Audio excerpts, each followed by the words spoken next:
Greetings and welcome back to Room 303 in our chats with Emily, as we are calling our readings through the poetry of Emily Dickinson. We are using the Johnson edition, and we are now in poem 325 of Tribulation, These Are They. Now, this is an interesting poem on so many levels, and we're back to poem 271, Emily dressing all in white. Many scholars have speculated about what that was all about. We're going to get to it here in this offering. When this one was published in the Atlantic in October of 1891, it was published in a Higginson article, and it was published, the Saints Rest.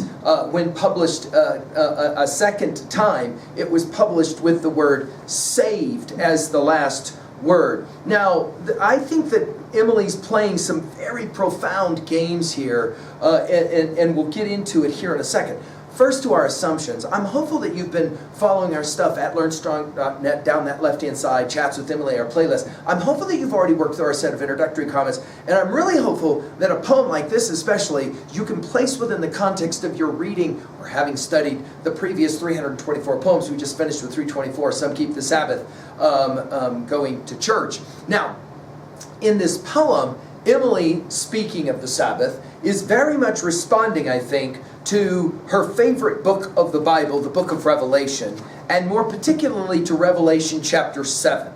In the 9th verse, this is the King James Version that she would have known. After this I beheld, and lo, a great multitude, which no man could number, of all nations and kindreds and people and tongues, stood before the throne and before the Lamb, clothed with white robes and palms in their hands. And then in verse 14, a few verses later, and I said unto him, Sir, thou knowest. And he said to me, These are they which came out of great tribulation, and have washed their robes, and made them white in the blood of the Lamb. Now, I think that in this poem, Emily is playing with this idea. Now, many have read this as another theodicy.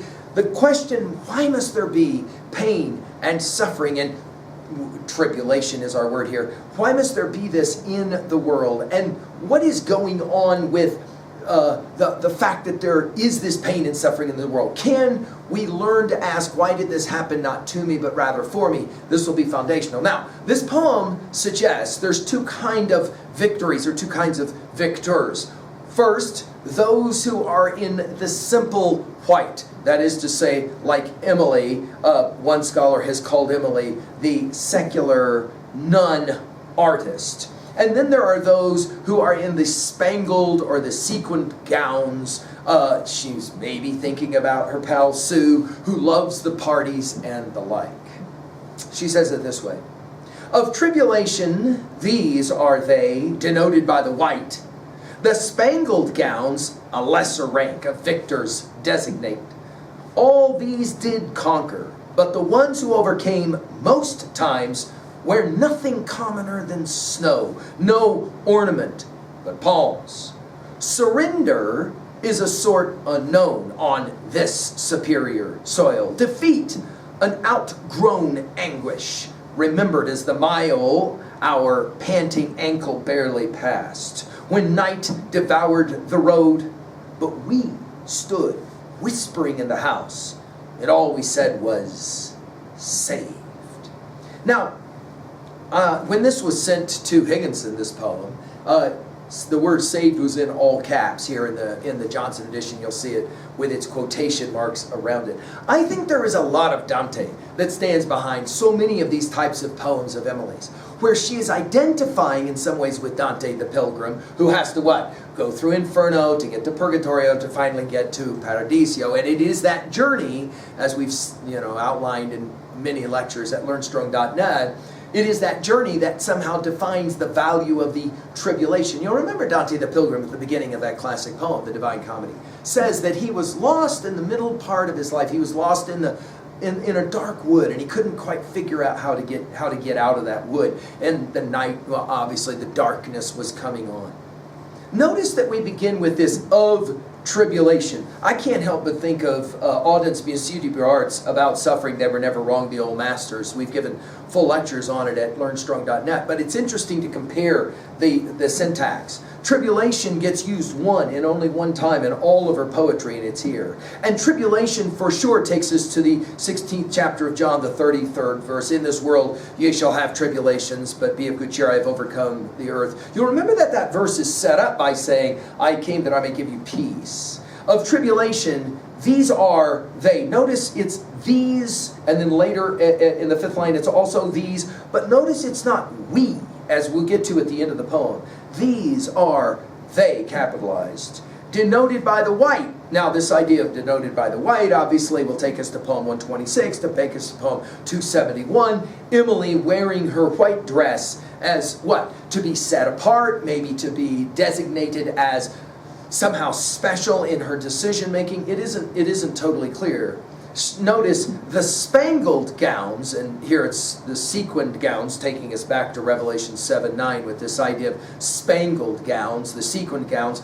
There's only one other time sequin gets used, or spangled gets used, and we've already done it in poem 232. You'll remember it was the haughty spangled hymns. It's the show-offs, in other words. The spangled gowns, a lesser rank. Later it will be a superior soul. So she's doing this comparison thing again. A lesser rank of victors designate. In other words, she says, I would much prefer to be in the camp that only wears the white instead of all of the ostentation, all the ornament, she'll use the language here in a bit, of the showy.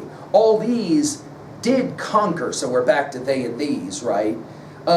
Did conquer, but the ones who overcame most times wear nothing commoner than snow. In other words, the argument that she wants to make is, there are those who succeed, and they call attention to themselves, but she says the one who just quietly does her job, her work, her, could we say, artistic creative output, those are the ones who are best, she will say it, right, as she's making this comparison, where nothing commoner than so. No ornament but palms, obviously taking us back to the Revelation passage.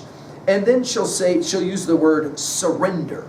The idea for Emily is that the worst imaginable thing is to give up. Now, many have read this as she's commenting on herself as poet. In other words, no, I'm not going to give in and write poetry like everyone else. I will write the way I want. Surrender is a sort unknown to those in white. On this superior soil, notice, so we go from lesser rank to superior soul. Defeat, an outgrown anguish. We've already commented on the number of times that she loves this word anguish. Remembered as, and it's an interesting simile, the mile, our panting ankle, originally she misspelled ankle, barely passed. In other words, when you're going through the woods and the sun is going down and you're trying to get there quickly and you're tired and you're panting, you're out of breath. When night devoured the road, this makes me think of Dante. But we, notice now, it's not I, it's we, stood and then whispering in the house. And all we said was, saved. Now, obviously, you can read this poem as a theological statement. In other words, those who wear the white robes will gain the white robes in the end, i.e. to be saved. But I think that the argument she's making in 2a is that the best success is the quiet success. It's the simple success.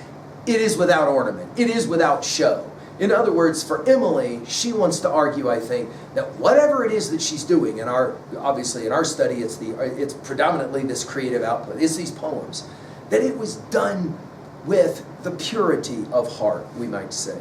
At 2b, well, think about all of these echoes of sounds. I mean, we just mentioned the repetition of these in lines 1 and 5. But, for example, and denoted and designate, there's these echoes that will happen in lines 2, 4. Or how about this? Snow and know of lines 7 and 8. And how about conqueror and commoner of lines 5 and 7? And how about the panting ankle past in line 13? And we said and was saved of line 16, right? And then all these sibilants, think about that as well at the start of stanza 3. Surrender is sort this superior soil. Emily's in fine form, I think, as she is playing this game of all the sounds At 3A, I mentioned Auden's Musée du Beaux-Arts, and I mentioned Dante, and of course poems 126 and 271. But I'd like us to think about our study of Wordsworth's Tintern Abbey. You'll remember that he is commenting on those beautiful forms, and he says that lead to the great man's life. What is it? Those little nameless, unremembered acts of kindness and love. We've given full lectures on this at learnstrong.net. But think about that, the power of when you do something great, do it as a little nameless, unremembered act of kindness or love. It doesn't have to be spoken of. There doesn't need to be any kind of ornamentation that's involved. Finally, at 3B, to own a poem like this, what was a time when you were okay with doing the nameless, the simple, that which is in white dress, act, as opposed to calling attention to yourself and the ornamentation? Thank you.